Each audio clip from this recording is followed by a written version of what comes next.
welcome to Romans chapter 4. If you remember from last time, Paul made some pretty bold claims because he said that we who are very sinful are now declared righteous by God himself. Even though we still blow it big time, lose our temper, bust a hole in the sheetrock, have a temporary moment of insanity, if you've ever been there. But in the midst of all of that, God is up there every single day, continuously declaring that we are righteous as we can possibly be. And that sounds almost too good to be true.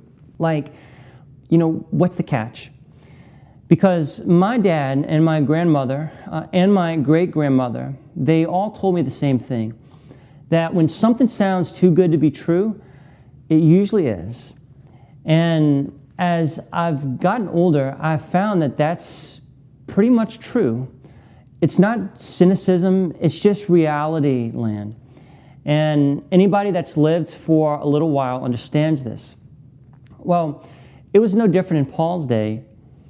People who were hearing this doctrine for the first time, they had grown up under the law, trying really, really hard to follow it.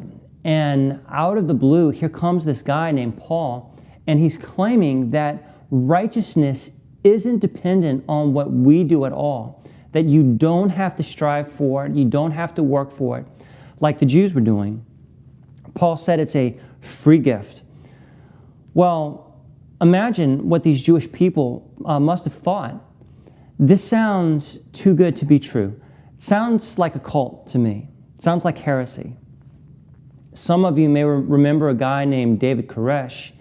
He was supposed to be Jesus Jr., right? The Messiah. And he led a cult in Waco, Texas. He claimed to be a bodily manifestation of Jesus Christ. And, I'd love to see Jesus Christ in the flesh, but this guy was just insane. But he had a following. And he actually led a lot of people astray with empty promises, just like all cults do. And it ended badly, just like all cults do. So these Jews here, they're listening to Paul talk about this, and they must have had this question about him. Is he preaching something cultish? Because we've never heard this before.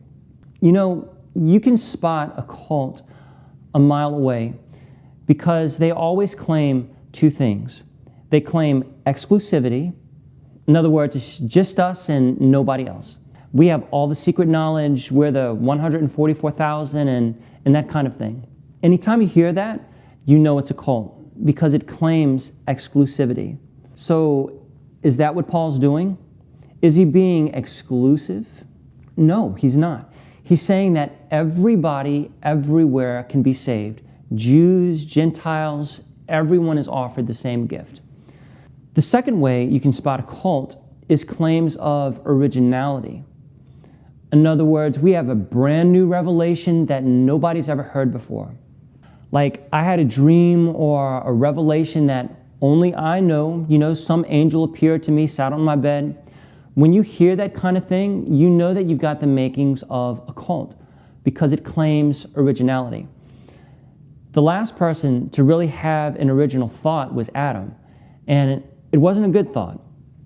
So here's a good rule of thumb to remember. If it's new, it's not true. If it's new, it's not true. So Paul knows this principle, and what he's going to do in chapter 4 is say, look, all these things that I've been talking about in chapter 3, justification by faith, substitution, it may seem unfamiliar to you, but it's actually not. It's not new. God has always worked this way. It's always been by faith alone. And he's going to actually go back to the Old Testament and reason from the Old Testament scriptures. So before we get into it, let's do a quick overview. Paul's going to bring out two big guns from the Old Testament to illustrate this. And the first big gun is Abraham. And the second big gun is David. And Paul's going to say, Look, our father, Abraham, this father of the Jewish race, this patriarch that you esteem so much, Abraham himself was not justified by the law. He was justified by faith. Let's go to verse 1. What then shall we say that Abraham our father has found according to the flesh? For if Abraham was justified by works, by what he did, he has something to boast about. If it was all about Abraham and the good things that he did, then he could brag about it, like pat himself on the back. Way to go, me. But not before God, it says. For what does the scripture say? And then Paul quotes Genesis 15:6. Abraham believed God, and it was accounted to him for righteousness. And that is really interesting, because when you think about Abraham, you can't help but think about somebody who accomplished great acts of obedience. I mean, he left everything he knew, everybody he knew, in order to follow God into a wilderness. And he was so obedient that he was willing to offer up his own son Isaac on Mount Moriah, just because God said to do it. I would tend to think that that is what impressed God, that God sees Abraham and he says, wow, you're so radical and so obedient that I am now going to save you and declare you righteous because your obedience is so radical. But amazingly, that's not what happened. What really impressed God is Abraham believed what God said. In Genesis 15, God told Abraham, look, I'm getting ready to bless your socks off.